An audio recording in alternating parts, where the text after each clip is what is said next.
Uy, Chong, malapit na pasukan ah. Kompleto na ba mga gamit mo? Di pa nga po, kuya eh. Sira po pala yung sapatos ko. Kailangan ko ng bago.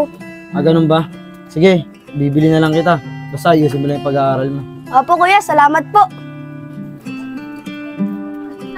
O, Nico, ba't parang malungkot ka? May problema ka ba? Joseph, nakakainis nga eh. Natanggal ako sa trabaho. Tapos hindi pa ako pinautang sa tindahan ng kapitbahay namin. Problema tuloy ako sa pagkain namin mamaya ng kapatid ko. Ah, ganun ba? O, ito, Nico. May 100 pa ako dito. Sana makatulong to sa pambili ng pagkain niyo ng kapatid mo. Salamat dito, pre ah. Bait mo talaga. Bibili ko to ng pagkain namin ng kapatid ko. Hayaan mo, pag nagtatrabaho ako, babawi ako sa'yo. Wala yun, Nico. Masaya ako nakatulong ako sa'yo. O paano, dito na kami ni Enchong ah. Enchong, tara na. Magluluto pa ako. Sabay na kami sa inyo. Sige.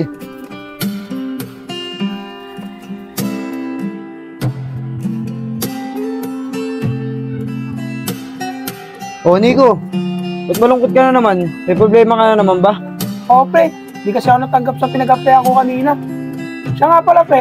Wala ka bang pasok ngayon? Ah, wala pre. Day off ko ngayon. Binilang ko kasi ng sapatos ng kapatid ko para gagamitin niya sa eskwelahan. O nga pala, yung kapatid mo, may mga gamit na ba? Malapit na pasukan na. Ayun na nga isa sa pinoproblema ko, pre. Gamit ng kapatid ko. Hanggang ngayon, wala pa. Malapit pa naman ang pasukan. Hindi ko na nga alam gagawin ko eh.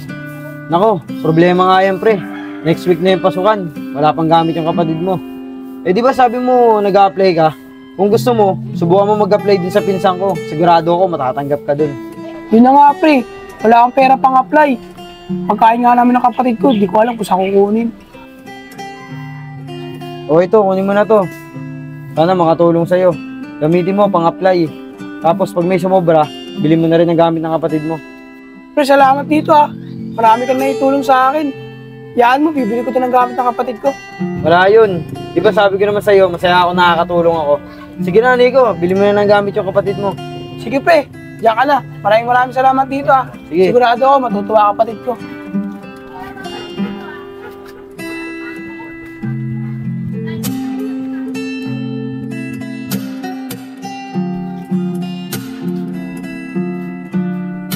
Oh, Nico. Saan ka galing? Diyan lang, pre. Nag-iikot-ikot. Dumidiskarte kasi ako ng pera eh. Ikaw, papasok ka na ba? Oh, pre. Maaga pasok namin ngayon. Alam mo na, araw ng sweldo eh. Kailangan maaga sa trabaho. Sige, pre. Ingat ka. Sige, pre. Salamat ah. Siya nga pala. Bakit ka nag-iikot-ikot? Tsaka bakit ka dumidiskarte ng pera? Ano kasi, pre? Kailangan ko ng pera ngayon. Sinisingil na ako sa bayad sa upa. Pinapalayas na kami. Kaya kailangan makabayad na ako ngayon. O ito, pre. Tanggapin mo. Hindi man sapat, pero sana makatulong sa pambayad ng bahay nyo. O paano, pre? Pasok na ako ah. Baka maliit pa kasi ako eh. Sige, pre. Salamat dito. Ingat ka. Sige, pre.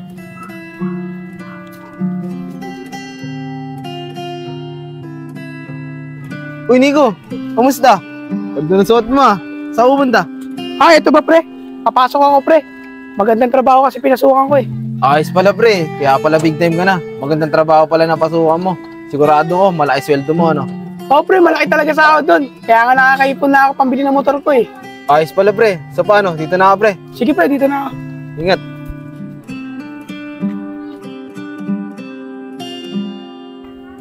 Ang taas pa rin ng lagnat mo yun, Chong. Kailangan na talaga kita madalas sa ospital. Kaso nga lang, na-timing pa wala akong trabaho ngayon. Paano yun, Chong? Didiskarte muna ako ng pera para madala kita sa ospital. Diyan ka na muna. Uy Sep, ayos ko. Kamusta? Saan pupunta? Dito lang, didiskarte ako ng pera. Nilalagnat kasi yung kapatid ko eh. Kailangan nang dalhin sa ospital. Timing nga eh. Kailan nawalan ako ng trabaho, tsaka pa nagkasakit. Ah, ganun ba? Pati mo subukan umiram sa kaibigan mo, kay Nico. Malakas kumita ngayon yun. Maganda trabaho eh. Nagbabalak pa nga bumili ng motor eh. Ah, sige Isko, salamat ah. Puntahan ko na lang si Nico. Subukan ko rin manghiram. Sige. Hoy, Vince. Andiyan ka na pala. Bakit kuya? Kakain na ba tayo? Di nga ako nagluto eh. Tinatamad ako eh. Tara, kumain na lang tayo sa labas. Tara! Hayaan mo, Vince. Sa susunod, hindi na tayo maglalakad. Medyo malaki na ipon ko eh. Sa susunod na linggo, bibili tayo ng motor. Sige kuya.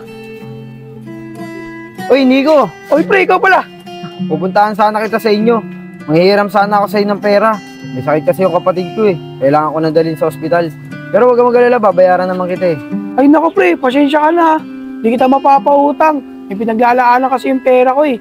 Bibili ko kasi ito ng motor. Sensya na. Ganun ba, pre? O sige, salamat na lang, O paano, dito na ako. Maghanap muna ako ng mahiraman. Sige pre, dito na kami. Kuya, ba't hindi mo pinautang si Kuya Joseph? Di ba dati yung walang-wala tayo, binigyan niya tayo? Bakit? Kusa niya naman binigay yun Hindi ko naman hiningi yun eh. Tsaka hindi ko pwede itong ipautang. Kailangan natin ito pambili ng motor.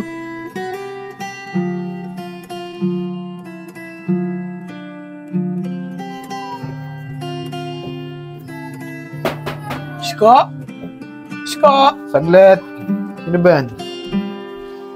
Parang Nico, ikaw pala yan. Anong hatin, Nico? Ba't naparito ka? Mangungutang sana ako sa Isko. Walang-wala na rin kasi ako eh. Nagkasakit kasi si Vince. Kailangan ko ng pera pambayad sa ospital. Pati nga yung motor ko, nabenta ko na eh. Nico, wala akong papairam sa'yo. Alam mo naman wala akong trabaho eh.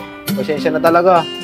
Ganun ba Isko? Sige salamat Sa iba na lang muna ako manghiram. Sige. Na ako.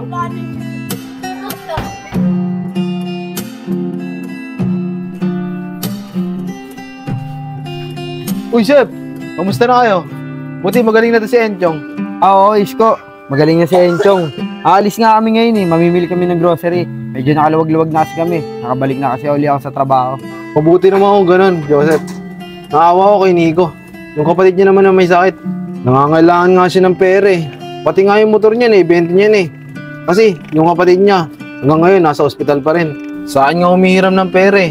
Wala naman ako mabigay. Sige, Isko, ganito na lang. May ipapabot akong tulong kay Nico para sa kapatid niya. Pwede bang ikaw na lang magbigay? Ito. Sige, Sep. Walang problema. Malaking tulong na to kay Nico. Sigurado ko matutuwa yan. Sige, dito na kami Sige.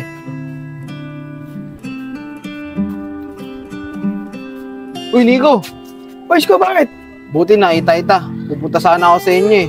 May pinapabot nga pala si Joseph na tulong para sa kapatid mo. O ito, tanggapin mo.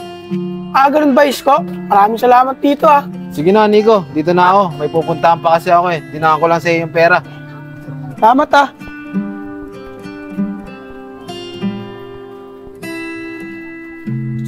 Busog na busog ako sa kinain natin, Enchong. Ikaw, nabusog ka ba? Opo kuya, busog na busog din po ako. Bakit di po tayo nag-grocery? Ayun ba, Enchong? Kasi yung pang-grocery natin, binigay ko na muna ng tulong kay Nico. Kasi kailangan ng kapatid niya. Baka sa susunod na lang tayo mag-grocery. Okay lang po yung kuya, mas kailangan naman po nila yun eh. Kaya ikaw, Enchong, tumulong ka hanggat kaya mo. Kahit minsan, kung dadamatan nila tayo, piliin mo pa rin ang tumulong. Opo kuya. Tara na. Nico, bakit nandiyan ka? Anong ginagawa mo dyan? Kala ko ba may sakit kapatid mo? Naantay talaga kita, Sep. Hindi ko matatanggap ng pera mo. Babalik ko sana. Kasi nung nangangailangan ako, binibigyan mo ako. Tapos yung nangangailangan ka, di man na kita mapagbigyan. Tapos ngayon, bibigyan mo ulit ako. Hindi ko talaga matatanggap to, Sep. Ba't binabalik mo? Tanggapin mo yan, Nico. Tulong ko yan sa'yo, tsaka sa kapatid mo. Tsaka yung nakaraan, huwag mo nang isipin yun. Wala na sa akin yun. Magkaibigan tayo, di ba? Dapat, ang magkaibigan, nagtutulungan. Maraming salamat talaga dito, Sep.